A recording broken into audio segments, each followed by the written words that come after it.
actually to a rider. It's tough to get stopped for some of the corners, and it forces it to be off camber, so the berm is real important, and cutting out of that so you don't get caught in all that rough stuff on the exit is pretty important too. Well, there's Jeremy McGrath. He goes for his first outdoor national title. He only needs to finish 18th or better. Back with the start right after this. We are getting set for the start of Moto #1 here at Delmont, Pennsylvania, Steel City, USA National. And there's Jeff Emig, second in the points. And David, it's pretty simple. He's got to go out and win both motos today to even have a shot at catching Jeremy. Right, and then Jeremy, as you see him there, trying to stay loose. All he's got to do is finish. So, I mean, we'd have to take a major problem for Jeff Emig to come out with any chances of the title. But the only thing he can really focus on is just trying to win the race, try to win one more before the season's over with. Well, there you get a look at the start as they'll come up the hill. The riders are getting in the set position. You hear the motors revving, ready to drop the gate, and there they go. And Dowd gets out in front of Jeremy McGrath, but will he hang on to the whole shot? No, he doesn't. Jeremy sweeps around the first turn, and McGrath will take over the point, and what a great start for McGrath. As you see, Dowd has fallen into second. Oh, we've already got some riders down. A huge pileup here in the second turn. I don't recognize any of the top guys in there. That was Doug Boyson. It looked like number 44 getting underway, but that's a pretty big pileup, and that's one of those off-camber corners that I talked about earlier that just forces everybody to go wide. If one person, especially when they're all bunched up like that, gets a lot out of control, it's just a domino effect. Well, we said Jeremy McGrath is out front. Dowd is riding along in second. He's followed by Mike Kiedrowski, and then a good start for James Dobb on that Honda of Troy motorcycle. And, oh, man, Jeff Emig might have been involved in that, you know, David. I just saw him come through the frame there, and it looked like Emig is way back in the pack, while Jeremy, who has the points lead, also has the lead here in Moto #1. Remember, he only needs to finish 18th or better in the first moto to lock up the national title. Well, let's go down to the pits and check in with Art Ekman, who's with Jeff Emig's mechanic. Well, Steve, one thing about a bad start off the gate, turn one here is not kind. Yeah, he was a little late off the gate, and that just didn't help him. And then some guys went down just right here, and it seemed like he just got stuck in that.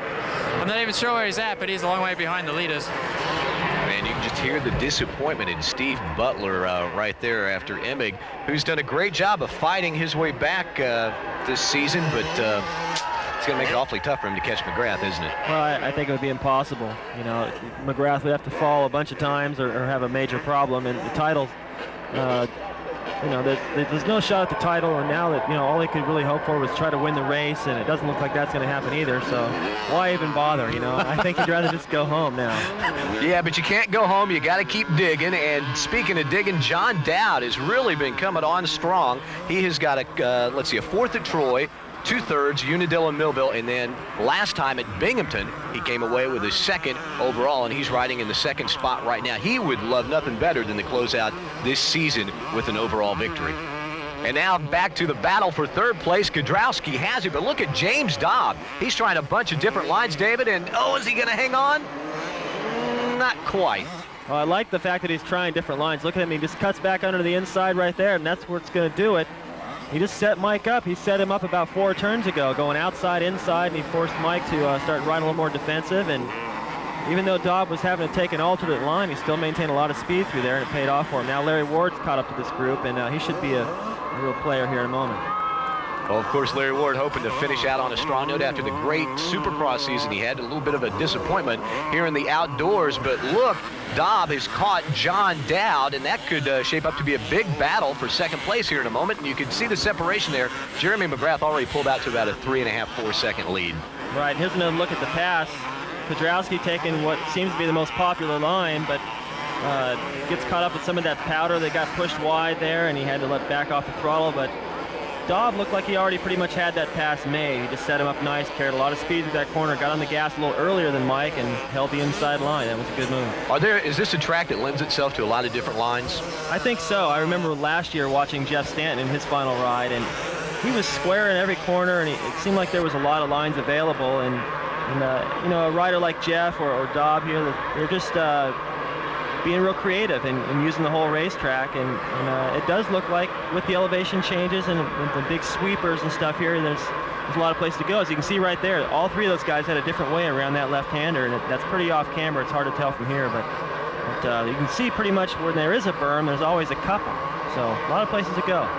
Well, once Dobb got around Mike Kiedrowski, he has started to pull away. He's trying to reel in John Dowd. As we are in the early stages of Moto number 1, take a look at the top 10 on our Suzuki Field Summary and pick out your favorite rider. We'll be right back.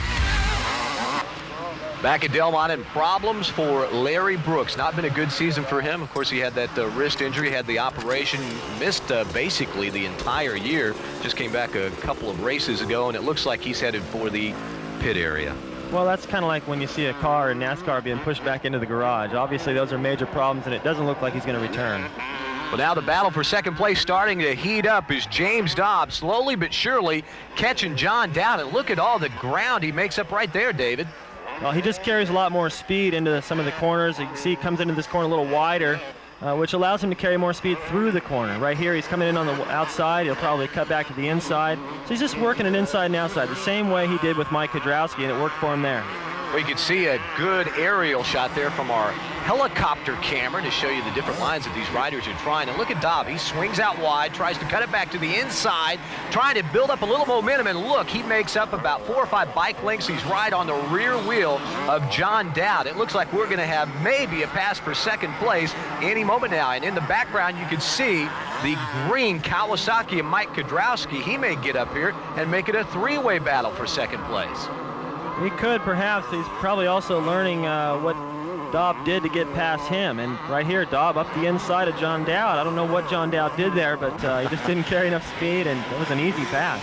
Well, James Dobb, who's moved into second place. You know, he had a 20th place finish at Millville. That was along with the 22nd at Budds Creek overall, his worst 2 finishes of the year. But it was Schugle and Binghamton. He's come home with a couple of 4th overalls.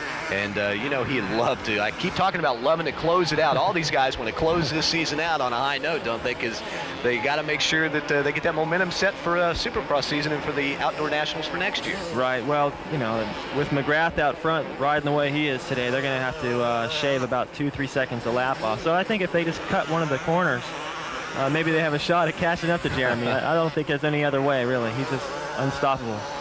Well, let's take another look at it here. The pass Dobb passing Dowd for second.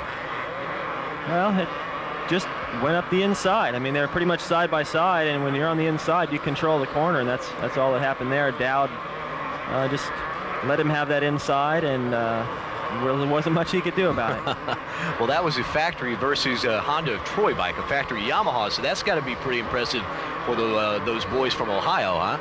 Well, I'm sure they're pleased, but you know, the real difference is being able to do that for the entire moto. There's a lot of guys that can ride a privateer motorcycle, or even the second tier factory teams like we're talking about, the Nolene Sizzler and Pro Circuit, and of course Honda of Troy. These guys are all very competitive, and look at Larry Ward. He was second overall in the Supercross this season, so those bikes have come a long ways.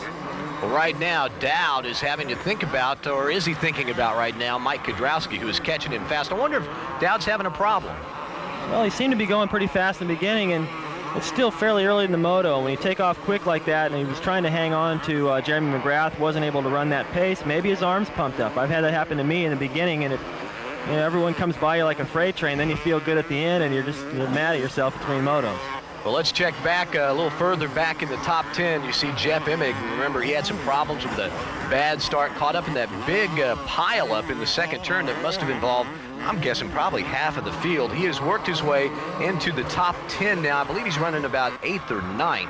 And, boy, he's got a lot of making up to do. I think he's going to have to settle pretty much for second place. I think it's a foregone conclusion with Jeremy McGrath out front that he's got the championship basically in his back pocket. Yeah, I think so. And Emig, he still looks aggressive right here. It doesn't look like he's, you know, his spirit has been broken at all by going down in the first corner. He doesn't have a whole lot to race for right here. You know, I mean, I admire the fact that he's still charging hard, but you can see it's slightly dusty there further back in the pack. And I'd imagine he'll work through a lot of riders pretty quick because he's able to run such a lot faster pace, but then he's going to find a big opening up to the leaders, and I don't think he can close that gap. Well, after he made that one pass, he moved from 8th to 7th place. And we look back, you talk about not giving up and riding aggressively, back to Millville, when the bike was basically, I mean, for all intents and purposes, it was not destroyed, but it was unrideable. He still finished the moto. Yeah, he finished out of the points, finished 21st, but that showed a lot of drive, didn't it? That impressed me a lot. You know, this is his first season on a 250, and you know, it just looks like, actually looks like he cares a little bit more about it. He's trying even harder than Jeremy did last year in his first season on the 250, but Jeremy did so well indoors that I don't think it mattered too much. He just wanted to get the experience, and Emig has been a real challenge so far. Well, take a look at the top 10 on our Suzuki Field summary. We're nearing the midway point of Moto number 1 here at Delmont. Back after this. And a lot of fans excited that Jeff Stanton is here this weekend to watch his Honda teammates, I guess you could still call them, go for the championship. And now we've got a battle shaping up for second place. And look at that. Look at Dowd trying to get around Dobb now. I wonder if Dobb slowed down. Dowd sweeps around and takes over that second spot for now. Well, Dobb left him a little space right there, and Dowd rode right through it. He muscled his way in there, and it looked like Dobb got a little squirrely having to ride over those ruts. So now we're back to square one. Back to, it looks like a replay right here of the same corner a few laps before where Dowd was holding off Dobb. Dobb trying to go inside and outside, still using the same lines. Kiedrowski back there checking it all out. Maybe he'll be able to use them against him later in the race. And a little further back would be Larry Ward, who's holding down the 5th spot. You see him just coming into the picture there. But Dowd, well, I thought he had slowed down, and then now, well, maybe he just conserved himself for the second half, because we are in the second half of this first moto. Right, and also I mentioned before that possibly John Dowd's arms may have pumped up, and like I said, that starts to get a little better later in the race, and maybe he's starting to feel more relaxed, and he's obviously riding much faster. That could be it. Well, you see a lot of fans scattered around the course, and 12,000 on hand. I believe that's a record. Go a little further back in the pack. There's Phil Lawrence, who's battling for, well, he's got something on the line today. Not only the $500 bonus from Skull and Camel that the top finishing privateers get, but also the year-end bonus, $5,000. Now, we talked about $500 not being a whole lot, but as a privateer, you get $5,000 chunk of change at the end of the year. That gets you set up pretty good for next year, doesn't it? Well, it's nice. You know, it's expensive for these guys to do this on their own, and $5 grand is good for anybody. I don't care how much money you have. $5 grand looks good, and those $500 per race, those add up too. He's won quite a few of those. Yes, he has. In fact, he won the last one out at Binghamton, so he'd be making it 2 in a row today, and if he can win it today, he would also take home that year-end bonus. Checking out now at the 4th spot, Mike Kiedrowski, and he's trying now to chase down Dobb. And a lot of talk in the pit areas, David, about Kiedrowski. This might be his final race. Well, he doesn't have a lot left to prove. The only title he's never won is the Supercross, and he's been out there a long time. People may forget, but he came through the amateur ranks the same time as Damon Bradshaw. They had great battles in the amateurs, and they came up in the pro ranks together and diced it with each other in the 125 title and 125 Supercross East. He makes the pass right there up the hill on Dobb, and he doesn't look like he's slowing down, but there's speculation what's Kawasaki going to do with him, and if he was to lose a factory ride, you know, would he go to for instance, a Honda of Troy or something else? And I kind of don't think so. Here's another look at the pass. It's a little better rhythm up that uphill, and if you lose that rhythm, you start touching the tops of those jumps like Dobb did there, lost a lot of speed, and handed it over to Kiedrowski. He still has the tools to be competitive and to win another championship outdoors, doesn't he? I think so. He's very fast outdoors, and he's still the master of Daytona, 3 in a row. Yeah, this is true. Right now, he has moved into the 3rd spot. He will try and hunt down John Dowd, who is just trying to keep pace with Jeremy McGrath. And McGrath out in front, and well, I tell you, this guy, I just am becoming more and more impressed. I knew they made a big hype about how he was getting in shape for the outdoor. I thought, yeah, he'll start out the year, but then he'll start to wilt toward the end of the year. And he has done anything but that. In fact, it almost looks like he has gotten stronger as this year has gone on. That's what I was just going to say. I think he's gotten stronger, and that strength comes from confidence, and when things are going good, you know, it just snowballs. It just gets better and better and better, and when things are going bad, as they have for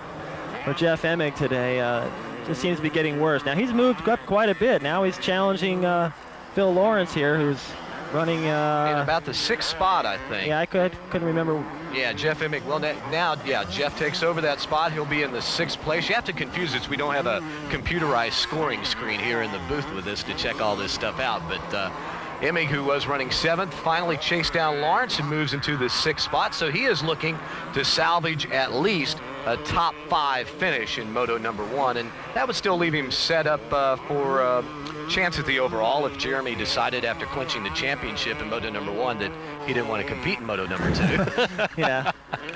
I don't think there's a whole lot he can do about it. Just try to ride good, and just to know that he went out there and gave it his best is about all he can do today.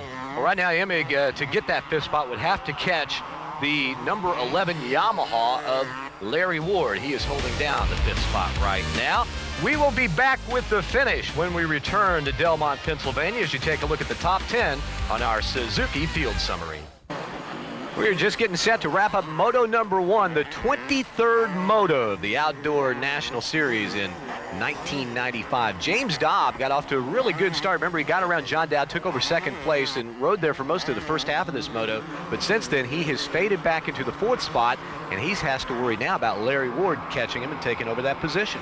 And Larry's coming hard. He's definitely caught him, and we saw Dobb Dobb rather make a mistake coming out of that corner, that little double jump, unable to do it. And those are the little mistakes that cost him late in the race. That's the reason why he can't run up front the entire moto, which is something I mentioned earlier. Maybe that is a little bit to do with the bike. The suspension just isn't quite up to snuff with the factory guys, but Larry Ward's riding similar type equipment, and he's catching them. So I think Dobb maybe is just starting to make mistakes.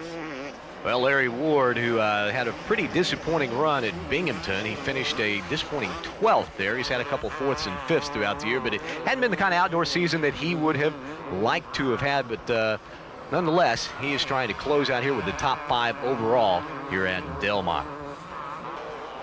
You know, I don't think you should allow Jeremy McGrath to see your Honda riding tips, because it'll just make him even better than he is, and I can't imagine him being much better. Well, we're 1 lap away from crowning the 1995 AMA 250cc Outdoor National Champion. Jeremy McGrath is the leader, the points leader of the moto.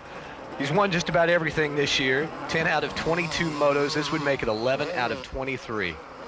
Well, he's shooting close to 50% now, and that's pretty much a moto every race, you know, if you look at it, and that's pretty dominant. And, you know, as the season began, I think there was plenty of competition, and that was pretty impressive. Now there's less riders out. In fact, I think I'm going to duct tape my feet to the pegs and go. I think I might be able to finish in the top 5. Everyone's missing.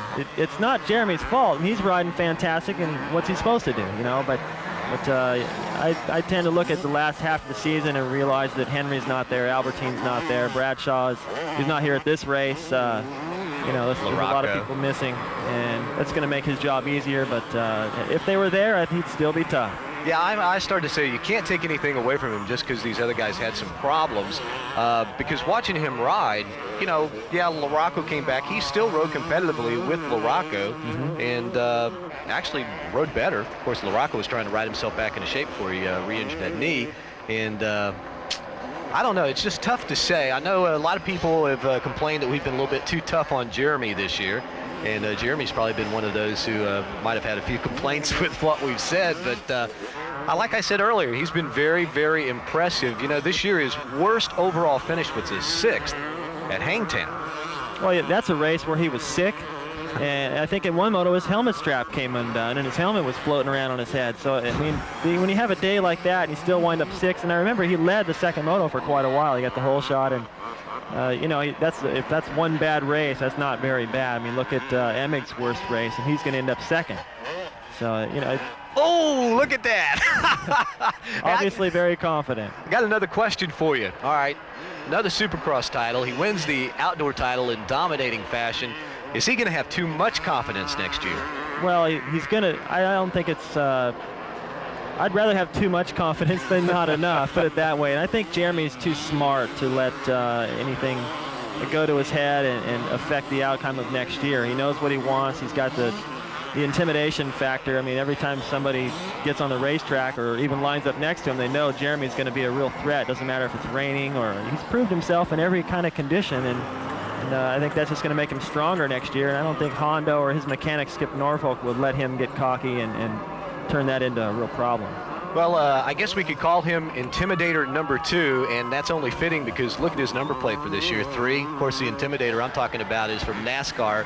Dale Earnhardt drives the number 3. McGrath, the number 3 on the outdoor series this year. That will be changed here in, probably about 30, 40 seconds. Raises that left hand as he will lay claim to that number 1 plate for 1996. McGrath just on cruise control right now. It is almost in the history books as Jeremy stands up, comes around, the checkered flag is out, Jeremy McGrath has won Moto #1 here at Delmont, and quite a moment as he also wraps up the 1995 AMA 250 Outdoor National title.